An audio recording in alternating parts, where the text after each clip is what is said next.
From vision to action can be a long leap.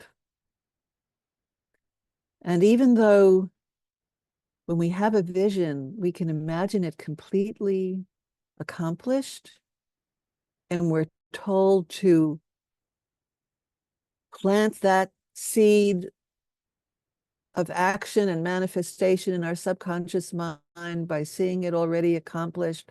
And that's really good practice to do. That's powerful. But making that leap happen takes more wisdom, more kindness, more understanding of what the resistance is about, why it's hard, how to break it down into baby steps, how to get support, how to find your way through what that resistance is all about. You're a sensitive being. If you've been hiding, like I've spent many years hiding myself, there's a good reason. There's some wounding behind that protection. Hiding is a form of protection. It doesn't feel safe to be seen too much for many of us, especially those who are highly sensitive. Have you ever been told in your childhood, why are you so sensitive? You're too sensitive. Get over it. Get over yourself.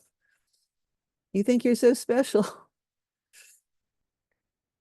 Sensitivity can lead to being judged, hurt, rejected, bullied, made fun of. If that's part of your story, of course, you don't want to take the risk of having that happen all over again, especially in a public arena, like going public on the internet. So vision, taking the leap from vision to action, requires compassion, requires skill. Skillful means, how can you take baby steps? How can you condition yourself to take tiny risks, micro risks?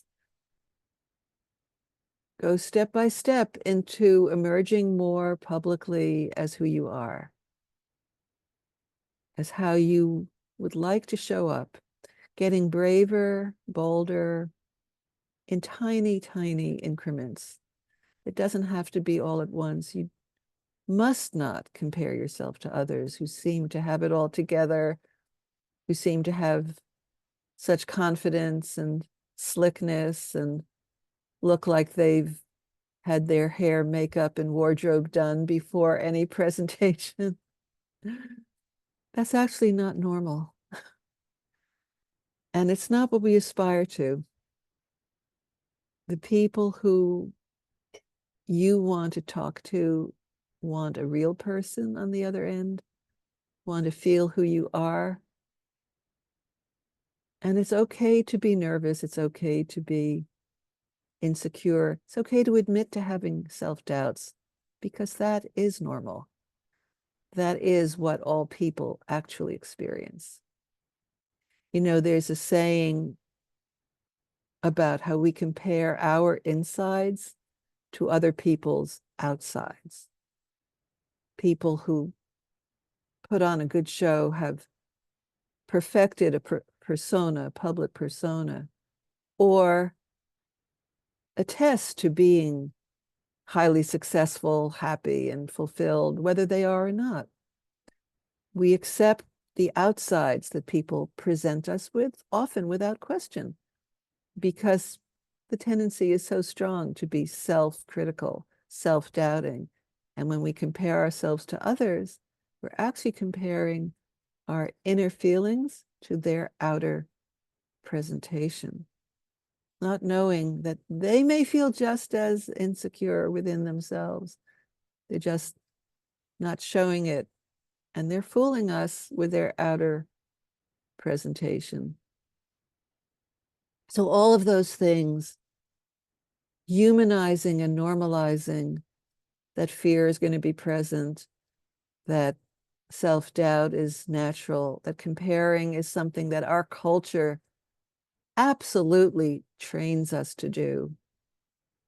We are all victims of a cultural passion for forcing people to find themselves inadequate.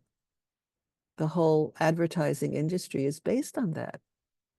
Why else would you buy a product unless you needed something to make yourself better? So let's just all be more kind and compassionate with ourselves. Give ourselves more time, more love, more acceptance, and recognize that a lot of those outer personas are just a gloss over a scared child that's inside them, just like it's inside us. Scared children require love and compassion, not judgment and condemnation. So let's go forward together. This is Tomar Levine from Soul Guidance for Awakening and Soul Guidance for Your Business. Bye for now.